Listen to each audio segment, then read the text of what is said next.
Good evening दोस्तों, कैसे हैं आप सब। तो स्वागत है आपका ड्रीम सेतु एजुकेशन में। मैं विनीता, आपकी एजुकेटर, आपकी ट्यूटर। तो बच्चों, ईवीएस की सीरीज में पढ़ने के लिए तैयार हो जाओ। हमने अभी तक का काफी सारी चीजें पढ़ ली हैं ईवीएस में।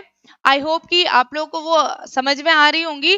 और अगर कोई भी आपको ऐसी चीज लगती है जो आपको नहीं समझ में आ रहा है, या आप समझ नहीं पा रहे हो कि इसको कैसे करना चाहिए, या कोई भी ऐसा कोई भी पॉइंट है जो आप जिसको प्रॉपर तरीके से नहीं समझ पा रहे हैं, तो प्लीज उसे हमारे कमेंट बॉक्स में रखें। अपना सवाल, अपना क्वेश्चन, जो भी आपको नहीं समझ में आ रहा है, ठीक है, उसका जवाब आपको दिया जाएगा बच्चों। तो बच्चों, आज हम करने जा रहे हैं सेपरेशन टेक्निक्स को। क्या होती हैं हमारी सेपरेशन टेक्निक्स, इसको बहुत अच्छे से समझेंगे, ठीक है। अब जिसमें हमारे सबसे पहले हमारा आता है सेपरेशन ऑफ सॉलिड्स। देखो बच्चों, मैटर में हमने पढ़ लिया था कि हमारे कितने कितने टाइप के solid, liquid, gas physical terms में देखते हैं, और केमिकल फॉर्म में अगर हम देखें, केमिकल सब्सटेंस के फॉर्म में, तो हमारे मिक्सचर, एलिमेंट्स, और ये अलग अलग टाइप के हमने अपने मैटर में पढ़ लिया सब कुछ, ठीक है।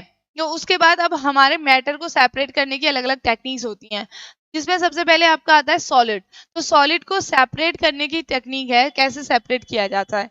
तो सेपरेशन क्या होता है, सबसे पहले separation is a method of separating a mixture into its component. Separation एक टेक्निक है जिसके उसके मिक्सचर में से उसे सेपरेट किया जाता है, अलग किया जाता है।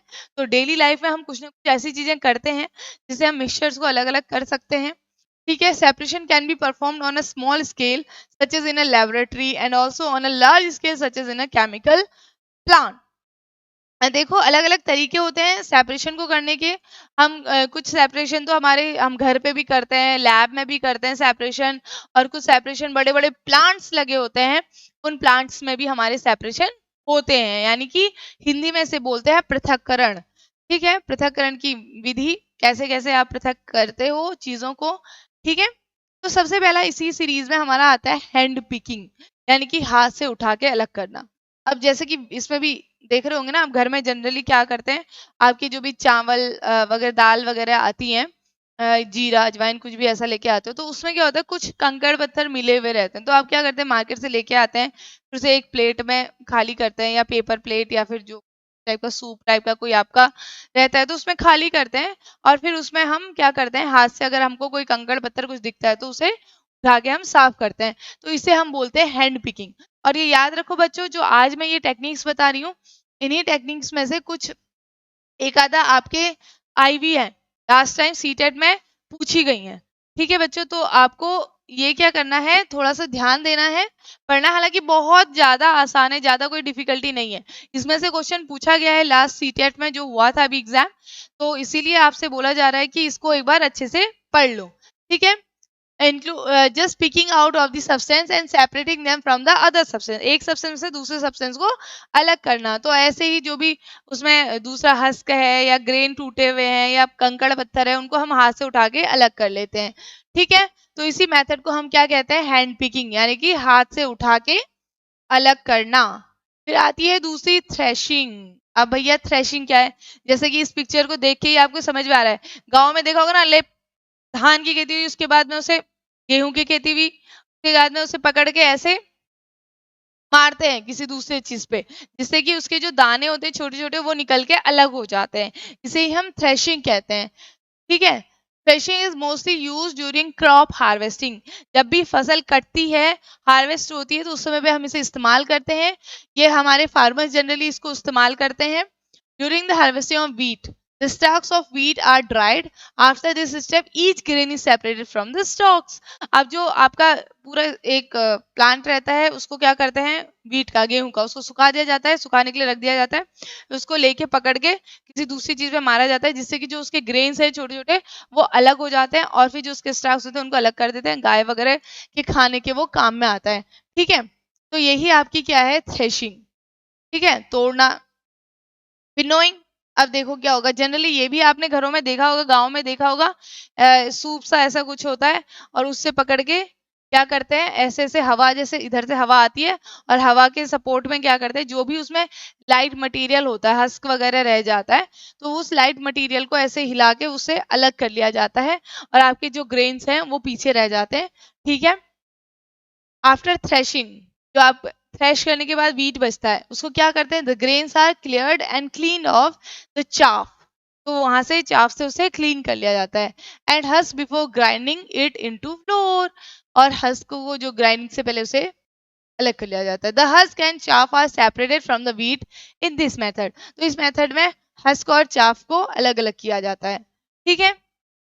और in winnowing the farmer is suppose to gently drop the mixture to the ground from a certain height, एक पर्टिकुलर हाइट से जो फार्मर है या फिर जो भी बंदा उसे कर रहा है, विनोइंग की प्रोसेस कर रहा है, सर्टेन हाइट पे लेके उसे हल्के लाइट लाइट हिलाना है, जिससे कि वो एयर के साथ में जो भी आपका हस्क है वो अलग हो जाए, ठीक है।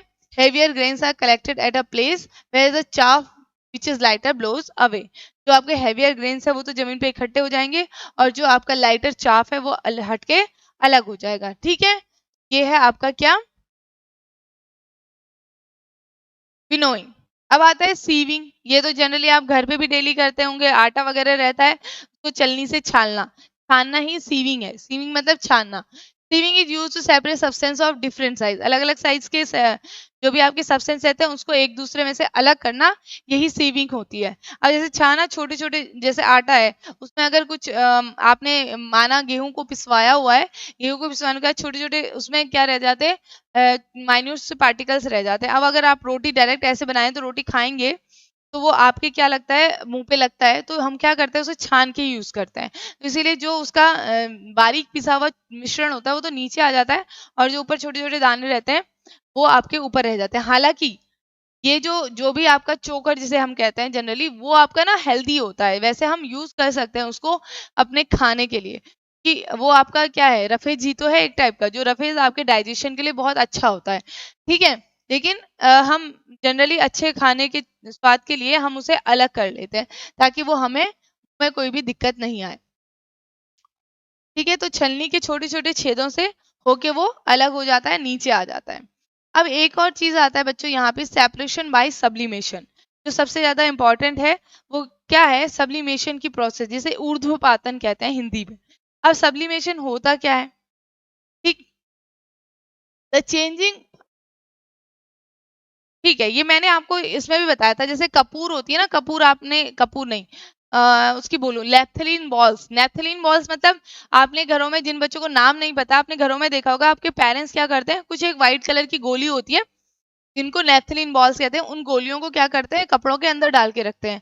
अब कुछ टाइम के बाद क्या होती है, वो छोटी छोटी हो जाती हैं, और कुछ टाइम के बाद वो पूरी गायब भी हो जाती हैं, तो यही आपकी नेप्थलीन बॉल्स होती हैं, जो आपकी क्या होती हैं, टाइम के साथ में सॉलिड से डायरेक्ट आपकी कन्वर्ट हो जाती हैं गैसियस फॉर्म में। मैंने लास्ट क्लास में भी मैटर जब पढ़ाया था तो उसमें भी मैंने इसके बारे में बताया था आपको, तो वो डायरेक्ट सॉलिड से गैस में कन्वर्ट हो जाती है, लिक्विड में कन्वर्ट नहीं होती है, ठीक है। तो इसे ही प्रोसेस को हम क्या कहते हैं, सब्लिमेशन की प्रोसेस या ऊर्ध्वपातन से कहते हैं, ठीक है। तो the changing of a solid directly into vapours on heating and of vapours into solid, और अगर आपका वेपर भी सॉलिड में कन्वर्ट हो जा रही है कूलिंग के थ्रू, तो उसे भी हम सब्लिमेशन ही कहते हैं।